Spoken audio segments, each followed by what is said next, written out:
Buen día, apreciado tutor. Mi nombre es Yacid Rojas Quevedo. Soy estudiante de Ingeniería de Sistemas y ahorita estoy haciendo la especialización en Seguridad Informática como opción de grado. Eh, en este video estaré explicando los presaberes, la tarea 1 de la materia Fundamentos de Modelos de Seguridad Informática. Este primer punto nos indica que encontremos la diferencia que hay entre seguridad informática y seguridad de la información. El mismo punto dice que hay muchas empresas que tienden a confundir y a no tener claro ese concepto y pueden dañar eh, información debido a eso. El término de seguridad informática lo podemos determinar porque este es un conjunto de procesos que van conformados por tres elementos que son la red, el software y el hardware. La segunda definición, el de la seguridad de la información, nos remite a la noción moral que compete a un ciclo de valores, como lo son la integridad, la confidencialidad y la disponibilidad de la información.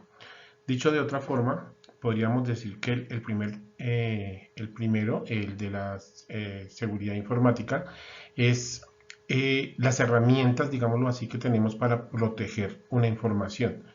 Eh, Explicaba en el ejemplo que daba un baúl. El baúl es la herramienta que tenemos para proteger la información.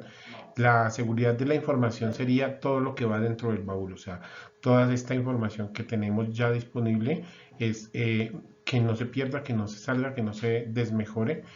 Y la informática es la herramienta que nos permite poder proteger esa información. El segundo punto nos habla de los estándares que son de vital importancia en los procesos aplicables al campo de la seguridad informática. En esto pues nos piden hacer unas definiciones y cuál sería el uso de algunos términos como lo son. El COVID es un término que provee a gobierno la gestión para el funcionamiento de las tecnologías de la información y se aplica durante la etapa de direccionamiento y socialización de objetivos de las empresas. El término ITIL es un proceso de necesidades para la gestión, la calidad y la independencia del manejo de las tecnologías de información. Este es aplicable durante los procesos de revisión, evaluación y estudio de las nuevas necesidades que tienen las tecnologías de la investigación. El término de ISO 27000 es, facilita una base, digamos, y el regulamiento de lenguajes comunes para todas las series de la ISO y desde ahí en adelante. La aplicabilidad está a lo largo de todo el tipo de procesos que se hacen desde la implementación hasta el término y, como decimos antes, aplica desde la ISO 27000 en adelante. La ISO 27001 es una estándar específico para los requerimientos necesarios para la seguridad de la información y pues es un proceso que es aplicable en una tendencia estándar, digámoslo así, y que es transversal a todos los procesos que se hacen en las empresas. Nuestro tercer punto nos habla de los ataques cibernéticos que han venido ocurriendo a lo largo de la historia y en el cual nos piden que nos documentemos acerca de algunos de estos ataques que han transcurrido en el tiempo. De los que yo traigo, de los 5 que voy a hablar, tengo el de Harland, que era un hacker que se llamaba Alberto González, en donde fue acusado por haber hecho un ataque cibernético en donde él logró eh, robarse muchos datos de cuentas bancarias en los cuales hizo robos cibernéticos a tarjetas de crédito eh, y a créditos en general, ¿sí? Esta persona tenía una organización que en su momento contaba con más de 300 personas y dicen que la mayor parte de lo que ellos robaron se pudo devolver, se pudo reintegrar. El otro tema de los que tengo en este tipo de robos cibernéticos es uno de eBay. Este último ataque fue registrado por los servidores de la plataforma de eBay, en donde se decía que había más de 145 millones de usuarios a los cuales se les había hackeado sus cuentas bancarias. El equipo de ciberseguridad de eBay dicen que más de 3 días más duraron en el ejercicio de poder restablecer nuevamente las cuentas. Adobe fue otro de los que tuvo este ataque cibernético en octubre del 2013. Ellos reconocieron que de cuentas bancarias se habían logrado eh, entrar a el ataque a 3 millones de usuarios, pero dentro de la investigación que se hizo posteriormente se detectó que no eran solamente 3 millones de usuarios, sino 152 millones de usuarios los que habían logrado penetrar su información a través de el hackeo. Otro de las grandes hackeos o de robos de información que hubo fue EUHAck. Dice que no tiene un nombre propio este tipo de ataque cibernético porque fueron muchas las empresas a las cuales atacaron y robaron. Entre ellas Insight, Bursátil y Eleven, que eran las más reconocidas, pero eran muchas las empresas que se atacó desde ese punto y lograron penetrar la información de cuentas bancarias y dice que más de 160 millones de usuarios fueron afectados por este robo. En la investigación que se hizo solo lograron distinguir o conocer de 5 personas que estaban en esa organización. Otro de los grandes robos que hubo fue el de ransomware. Este consistía en el robo de información y los raptores a cambio pedían como un rescate por devolver la información, ¿sí? De aquí no se tiene detectado todavía quiénes eran los que estaban haciendo este tipo de robos, pero fueron muchos los países en Europa y Estados Unidos que tuvieron este problema.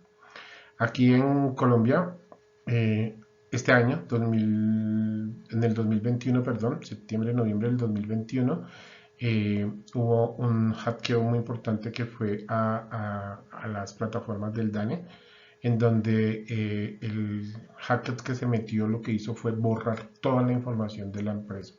Y eso afectó la red, afectó las plataformas de VPN, de FTP, afectó las cuentas de usuario de todos los que estaban en DANE y más o menos 2-3 meses después han podido tratar de restablecer la información que tenían ahí, aunque aún hoy día no está restablecido totalmente este tipo de hackeo. Están ahorita mejorando la seguridad, pero pues fue bastante grave porque fue mucha la información que se perdió. En este cuarto punto se nos pide evaluar la seguridad informática y hacer un diagrama para describir cómo es este sistema. Decimos que por definición la seguridad digital se define como un conjunto de herramientas, y esto lo digo muy textual, políticos, conceptos de seguridad de salvaguardas, de seguridad de directrices, de métodos de gestión, en los cuales, y según el diagrama que estamos viendo ahí, esto siempre está organizado y promovido desde un primer punto por el ser humano o por empresas construidas a través del mismo ser humano, de las personas, en el cual nos llevan a todos los factores de seguridad en cuanto a la nube, en cuanto al dato, en cuanto a los sistemas, en cuanto al mismo hardware, el mismo software, en todo lo que tiene que ver con la confidencialidad de la información, el enmascaramiento de datos y la toma de información para este tipo de decisiones. En nuestro punto número 5 se nos pide la descripción y un ejemplo de lo que es identidad 2.0. En este punto de vista, con mis propias palabras, yo digo que la identidad 2.0 es algo que refleja dentro de los sistemas el quién soy yo.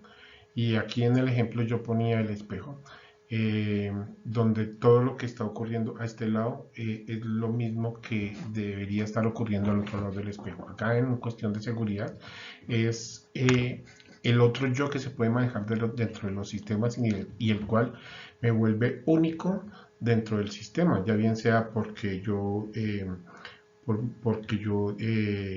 escaneo, digámoslo así, mis huellas digitales, la biometría o aquellos otros conceptos en donde yo pueda darle a las plataformas la seguridad de que quien está interactuando, quien está moviendo en ese momento soy yo y que a través de eso yo puedo hacer diferentes movimientos, digamos, de software como pagar cuentas, eh, eh, llamadas, mover tarjetas de crédito, bancos, todo lo que yo pueda manejar a través de la web y que estos están reflejados también y organizados por medio de un software, de unas herramientas de hardware en el cual me permita lograr esa identidad punto cero. En este punto 6 hablamos de cómo se define un sistema de control de acceso y qué clases de tipos de control existen. Yo digo que se define como la forma de seguridad física y creo que también en determinado momento análogo, virtual, digámoslo así, por software, que se administra y que tiene acceso a un área o en un momento dado, como lo decía ahorita con la identidad, y los sistemas de conjunto de acceso que restringen el acceso a otros usuarios no autorizados y que proporcionan un medio para realizar un seguimiento a quien entra y sale de las áreas seguras. Dentro de eso encontramos varios tipos de controles. Controles como controles básicos, acá los numeramos, son 20 controles básicos que tengo, como el inventario de dispositivos autorizados, el inventario de software autorizado y no autorizado, la gestión continua de vulnerabilidades, eh, el uso controlado de privilegios administrativos, la configuración segura para el hardware, software y otros dispositivos, el mantenimiento y monitoreo y análisis de las auditorías. Otros de los controles son controles funcionales. Aquí encontramos la protección de correo electrónico y navegadores web, la defensa contra los malwares, la limitación y el control de puertos de red, los protocolos y todo lo que tiene que ver con los servidores, la capacidad de recuperar, de la recuperación de datos, la configuración segura de los equipos de red, la defensa de borde, la protección de datos, el control de acceso basado en lo que es la parte de la navegación conocida, el control de acceso a redes inalámbricas, monitoreo y control de cuentas. Y el último grupo de controles organizacionales, como son la implementación de programas de conciencia y capacidad en seguridad, la seguridad de software de aplicaciones, la respuesta de gestión a incidentes, las pruebas de penetración y ejercicios de equipo rojo. Algunas de las cotizaciones que encontrábamos, estos son más de hardware, realmente de software no encontré, pero pues hay algunos como el Albeci para el control de acceso, aproximadamente está en 186.350 pesos. Las tarjetas de proximidad están más o menos en 83.950 pesos y el sistema de control de acceso de Access Point que está en 309.900 pesos. El séptimo punto nos habla de cuáles son los pilares de la seguridad informática. Dar un ejemplo de cada uno de ellos. Dice realmente este está dividido en tres y son tres pilares los que tiene la seguridad informática, como lo veíamos antes en el primer punto. El primer punto es la red. Esta hace referencia a la seguridad de las conexiones que debe haber y el cual se realiza el movimiento, el tránsito entre diferentes datos y el punto de recepción de estos mismos. El ejemplo más claro de esto es un circuito cerrado, ¿sí? En donde debe haber la seguridad en el cableado de la red para poder acceder a la información. El segundo se refiere a los elementos de la maquinaria física, o sea, el hardware, destinados al procesamiento de datos de la electrónica y la revolución de la forma en que estos han ingresado al sistema. Uno de estos ejemplos es los dispositivos que tenemos para la lectura de la biométrica. Y el tercer pilar se encamina a lo que tiene que ver con el software y los sistemas de gestión de la información de implementación de los datos, de los dos primeros, y con los cuales entra a ver una aplicación de cifrado en el cual se reconoce la información. Uno de estos ejemplos fundamentales son los escáneres, los detectores de huella como los que tenemos ahora mismo en los celulares para poder acceder a ellos. Y como último punto, se nos pide definir con nuestras propias palabras los siguientes conceptos. Entonces, un black hacker, un hacker de sombrero negro, estas son las personas que normalmente entran a las redes a destrozar o a cometer ilícitos, a robar. El white hacker o hacker de sombrero blanco, a diferencia de los hackers normales, estos hackers están montados en la teoría de hacer el bien, o sea, de proteger las redes y entrar a otras plataformas para dar mejor seguridad. Solo entran como de protección, por eso le dicen que es de sombrero blanco. Los crackers se definen como esos hackers que entran al robo de información, pero más con fines lucrativos o de espionaje sobre todo. Los pre-hackers son piratas telefónicos, en donde por los conocimientos que tienen de la telefonía y sobre todo en teléfonos táctiles, en teléfonos inteligentes, buscan ser piratas y hacer ilícitos a través de este tipo de aparatos, ¿sí? El Lammers es una persona que se jacta mucho de poder entrar o hacer piratería informática, pero pues que realmente utiliza eh, programas que ya han hecho hackers reales, ¿sí? El hacker es una persona que encuentra vulnerabilidad en algunos sistemas e ingresa a ellos en esos sistemas que puede vulnerarlos, ¿sí? Entrar, mirar, atacar, robar información. Muchas gracias. Esta era mi video para la materia de fundamentos de seguridad informática. Espero que se encuentren muy bien. Muchas gracias.